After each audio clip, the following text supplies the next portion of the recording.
G'day guys, so just thought we'd do a bit of an update on the VEE080. It's now been on the road tuned for 3 weeks. Not much work going on with it at the moment, but just thought we'd do an update and sort of let you guys know what we've learnt so far and what we might have done different, given what we know now. Everything. Do everything different. Everything different apparently. So Rex actually even, its maiden voyage, it went up the beach. So it did go up the beach. Unfortunately, I was super sick with like a wicked chest infection, so I didn't go up there and get any footage, so sorry for that. It'll go back up there one day, and I'll get footage then. It went well. It went well. It went well. It went well. We have some pretty serious under bonnet heat issues that we're going to have to sort out. Everything was pretty fine, except for one of the days at the beach. We went up to the point at Rainbow there in high tide in the soft sand. It was on boost for quite a while and was working pretty hard and actually melted a couple of things, and so we've got some issues there to sort out. We've got a bit of a plan for that. I have decided too, the turbos are a bit lazy, so eventually we're going to change them out as well before we go back for our final tune. The 35s are just a little bit too lazy in something that's big and heavy.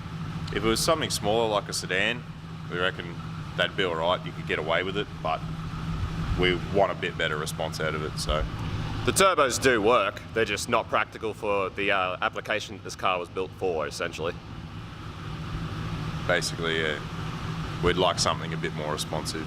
It's a bit more toe friendly. Yeah, it's not like you could live with it, but we're just going to change it because it's not what we want. So, as you can see, had a bit of melting issues, melting the fuse box.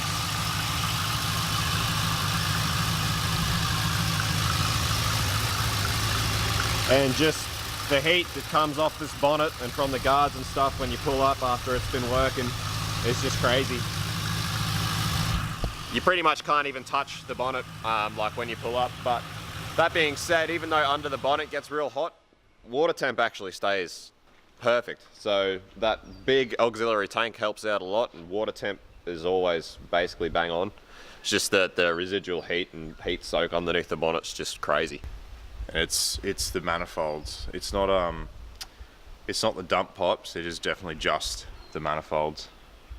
So we're looking at, in future, we're probably going to heat wrap the manifolds, and we'll start working from there. That's probably going to put a bit more heat into the turbine housings and the dumps, but we just need to stop it from melting stuff. So we'll just keep heat wrapping as far back as we have to. We also plan on lifting the bonnet up a little bit at the back just to let some heat out, and probably putting some vents in just to drag some of the hot air out away from the bay. But outside of those few issues, things been wicked. And it was wild on the beach. We'll have to get some footage of that. We'll definitely get some footage next time. But we are still having a few little issues with the speed sensor. Yeah, we lost the box again yesterday, and the ECU's giving us a trouble code. I think it was 503, if I remember right, which is a Radic speed sensor. We took it for a drive with the scanner, and yeah, at certain speeds the VSS is just all over the place. I have a theory for what that is, and we'll have a look at it when we have time, and it should be a pretty simple fix. It's not really a serious problem. So yeah, apart from said issues with that, she's been pretty bulletproof and a lot of fun. So anyway, a few things to change, a few things to work on. Rex is going away for work for like a few months, so probably won't be anything happening with it for a little while, but when he gets back, it'll be all systems go with the VEE080 again to try and get it, you know, more responsive with the proper diff work and back on the dyno at more boost. Different turbos, some diff upgrades. There's a little bit of a funny vibration that it has at certain speeds. We think that's a pinion angle issue that we've just got to sort out at the back of the box, just because we set the engine so high to make sure it cleared all the suspension components in the front. It's changed the front pinion angle on the rear drive shaft. So we'll have a bit of a play around with it and we'll just fine tune it. Should be right. Feel good. She goes pretty well for a big heavy vehicle, tell you that much.